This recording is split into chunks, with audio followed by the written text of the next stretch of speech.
आप देख रहे हैं एक सहारा न्यूज। दोस्तों, देश में सबसे बड़ी व्यवस्था जो है न्याय व्यवस्था है और हर व्यक्ति को न्याय चाहिए। न्याय के लिए लोग लड़ते हैं। न्याय के लिए लोग क्या क्या नहीं करते हैं। न्याय की लड़ाई ऐसे में हर व्यक्ति लड़ता है जो पीड़ित होता है। तो न्याय की लड़ाई लगातार अनुराग यादव केस की भी लड़ी जा रही है और इस केस की लड़ाई जो है प्रमुखता के साथ प्रधान जो है वीरेंद्र यादव जी लड़ रहे हैं। और आपने देखा होगा कि उस न्याय व्यवस्था में ये पाया गया, जब मुकदमा चलता है तो जो लालता जो हत्यारोपी हैं उनका मकान जो है बंजर की ज़मीन पर पाया जाता है। और इस सरकार बखूबी जानता है, सरकारी तंत्र बखूबी ये जानता है कि वो मकान जो बना है वो बंजर की ज़मीन पर बना है। लेकिन उसके बाद उस मकान पर मुकदमा चल रहा है, उस मकान पे ट्रायल चल रहा है। लगातार लालता को मौका दिया जा रहा है, मौके पे मौका। और इस तरह से लालता अभी तक उस पूरे अपने घर को बचाने में उनके जो अधिवक्ता हैं, उनके जो वकील हैं, वो जो है कामयाब नज़र आ रहे हैं। इस तरह से लगातार आपने देखा होगा कि पूरी घटना का अपडेट लगातार मैं आपको देता रहता हूँ। और उस अपडेट में ये था कि 28 अप्रैल को तारीख थी। ये हुआ कि फाइनल बहस है, फाइनल बहस फाइल आदेश में चली जाएगी और किसी भी प्रकार का कोई भी मौका जो है लालता के अधिवक्ता को नहीं दिया जाएगा। लेकिन उसमें भी कहीं ना कहीं जो फाइनल बहस 28 अप्रैल को चालू हुई, उसमें ये हुआ कि लालता के जो अधिवक्ता हैं उन्होंने कहा कि आप सरकारी ज़मीन की बात कर रहे हैं, बंजर की ज़मीन की बात तो कह रहे हैं, लेकिन उस बंजर की ज़मीन में जो उसकी चौहद्दी होती है, उस चौहद्दी जो है आप हमको दे दीजिए। अब चौहद्दी लालता के अधिवक्ता ने मांगा। कहीं कहीं एक मास्टर स्ट्रोक था लालता के जो अधिवक्ता हैं, उनका मास्टर स्ट्रोक था कि तारीख को और लंबी कर दी जाती है। और फिर वो तारीख पड़ती है 5 मई, यानी कि आज की तारीख पड़ी हुई है। आज की तारीख पर उस न्याय की लड़ाई लड़ने वाले वीरेंद्र यादव प्रधान हमारे साथ हैं और ये न्याय की लड़ाई लड़ते लड़ते आज फिर से यहाँ पर पहुँचे हैं। मॉर्निंग कोर्ट है, सुबह की कोर्ट चलती है। कोर्ट की आधा से ज़्यादा जो कार्रवाई है वो अब तक चल चुकी है। तो वीरेंद्र यादव जी से हम बात करना चाहेंगे, क्योंकि लगातार जो लालता के अधिवक्ता है वो अपने मास्टर स्ट्रोक को चल देते हैं। तहसीलदार कहीं ना कहीं उस पर चित हो जाते हैं और एक अगली तारीख दे देते हैं अपने आप को मजबूत करने के लिए, जो अधिवक्ता सरकारी हैं उनके लिए। तो प्रधान जी, पिछली तारीख अगर हम 28 अप्रैल की बात करें, 28 अप्रैल में लालता के अधिवक्ता जो हैं उन्होंने कहा कि चौहद्दी आप हमको दे दीजिए। क्या कुछ उसमें हुआ था और आज क्या कुछ आपको उम्मीद है? देखिए भैया, 28 तारीख को जो पत्रावली हो दिए थे तो चौहद्दी के लेके दिए थे। तो जब चस्पा हुआ था तो चस्पा उस पर किए कि नोटिस चस्पा हुआ कि 76,000 रुपया जुर्माना भी था। तो उसी समय लेखपाल, कानीगो और तहसीलदार वहाँ नाप किए थे। नाप करने के बाद वो चौहद्दी से निकाल लिए थे। तो आपके चैनल के माध्यम से दुनिया देखा भी था। तो अगर वो उसी चौहद्दी के लेके चल रहे हैं तभी वो नोटिस चस्पा हुआ, तो वही चस्पा जो है अगर कानीगो को या लेखपाल को लगाना है तो उस पर लगा दें कि नहीं वो ग्राम समाज बंजर में है और उसको नाप जो हुआ है ग्राम समाज बंजर में है और तभी नोटिस लगा। तो उन्हें तो हम लेखपाल को आज फ़ोन भी किए थे। तो हमारे ग्राम सभा में कुछ ज़मीन का विवाद था, वहाँ पर थे, तब यहाँ प्रस्ताव आ गया।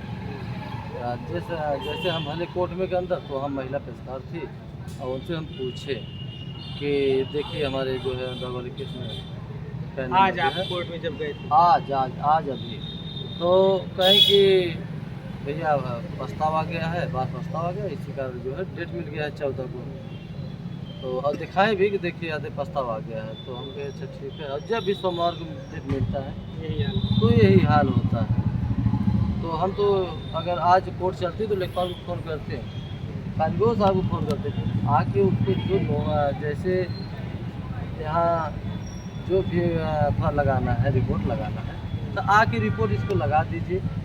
जब ग्राम समाज में है, नपा हुआ है, तो उसको लगाने में क्या दिक्कत है? लगाइए, 1 तारीख बाद, आज इस तारीख को लगाइए, अगली तारीख को जो है निर्णय मिल जाएगा।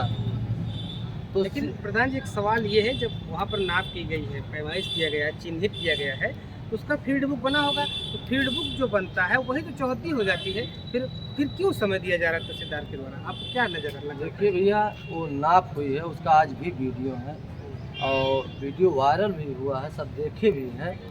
और उस चौहद्दी का मतलब पूरा वहाँ पे बना के रखे हैं, तो वही चौहद्दी लगाए ना, क्योंकि उसी चौहद्दी के माध्यम से वो नोटिस छपी हुई है। तो उसको जो है उसी चौहद्दी को यहाँ फाइल को लगा के और जैसा निर्णय देना हो तहसीलदार साहब दे दें, और उसी का इंतज़ार है। अगर समझ लीजिए आज 6 महीना के दिन बीत गया, सिर्फ हम लोग तारीख पा रहे हैं, अभी तक एक न्याय मिला नहीं है। अब दुनिया, आप लोग दर्शक जो हम जुड़े हुए हैं चैनल पे, दुनिया यही आस लगा के बैठती है कि आज कुछ न कुछ निर्णय मिलेगा। बिल्कुल, सबको यही उम्मीद है, और वही जो सबको उम्मीद है उसी उम्मीद को लेकर के हम यहाँ पर पहुँच भी जाते हैं। लोगों की उम्मीद होती है जो कोई भी कार्रवाई होगी मीडिया के माध्यम से सबसे पहले पता चलेगा, और जो लोग ये चाहते हैं कि हत्यारों का घर गिराया जाए, वो अभी तक लगातार न्यूज़ को देखते रहे, उनको इंतजार रहता है अगली तारीख पर क्या कुछ होगा। कोर्ट खुला और तारीख मिल गई, यानी कि आज ही तारीख मिल गई। अब वो तारीख पर मिली है 14 मई को। 14 मई को फिर सुनवाई होगी, एक मॉर्निंग की कोर्ट चल रही है, या फिर जैसे तहसीलदार साहब अपने चैम्बर में बैठे हैं उसी तरह से बैठे रहेंगे और आदेश आ जाएगा, इसका वहाँ पर डेट डाल देंगे। तो इस तरह के न्याय मिलना बड़ा मुश्किल, न्याय मिल पाना प्रधान जी देखा जा रहा बहुत मुश्किल है। लोग न्याय के लिए यहाँ पे आ जाते हैं बिना खाए पिए, किस हालात में लोग घर से निकलते हैं और न्याय के लिए यहाँ आते हैं कि उनको न्याय मिलेगा, और न्याय मिलता नहीं है, डेट लग जाती है, फिर बेचारे परेशान होकर के जाते हैं। देखिए भैया, आज अब हो गया है मॉर्निंग का, तो समझ लीजिए कि हम सुबह के लिए आए यहाँ पे, और आप जब से आए आप लोग को बीच मिली है, और जिस दिन जैसे ये हालात आते हैं, एक डेट मिल गया, अब तो बहुत कष्ट होती है, बहुत कष्ट। लेकिन प्रधान जी एक बड़ा सवाल ये है कि अब तक जो है सरकारी अधिवक्ता थे वो लड़ रहे थे, ये हुआ कि वो अधिवक्ता सरकारी अधिवक्ता है कमज़ोर पड़ रहे हैं, तो डीएम साहब को पत्र दिया जाता है, अपील की जाती है, तो उसमें प्राइवेट अधिवक्ता भी, 2 प्राइवेट अधिवक्ता भी नामित होते हैं। तो कहीं न कहीं 3 अधिवक्ता लड़ाई लड़ रहे हैं, देखा जाए तो आपके पक्ष से, यानी कि उस घर को गिरवाने के लिए 3 अधिवक्ता सरकारी समेत लड़ रहे हैं, और उधर लालता के जो अधिवक्ता है वो अकेले हैं। उसके बाद वो मास्टर स्ट्रोक खेल देते हैं, या आप लोग बस हो जाते हैं, फिर आप लोग कर क्या रहे हैं हमें समझ में आ रहा है। आपके अधिवक्ता क्या कर रहे हैं जो प्राइवेट अधिवक्ता लगे हुए हैं? देखिए भैया, अधिवक्ता जो भी हमारे हैं वो सब न्याय की लड़ाई ढंग से लड़ रहे हैं, क्योंकि लोग हम देखते हैं जब कोर्ट में पहुंचते हैं तो जो सच रहता है वही वो सब आवाज़ उठाते हैं। और लालता के वकील साहब देखिए, वो एक भाई अधिवक्ता है, पढ़े लिखे हैं, लेकिन सिर्फ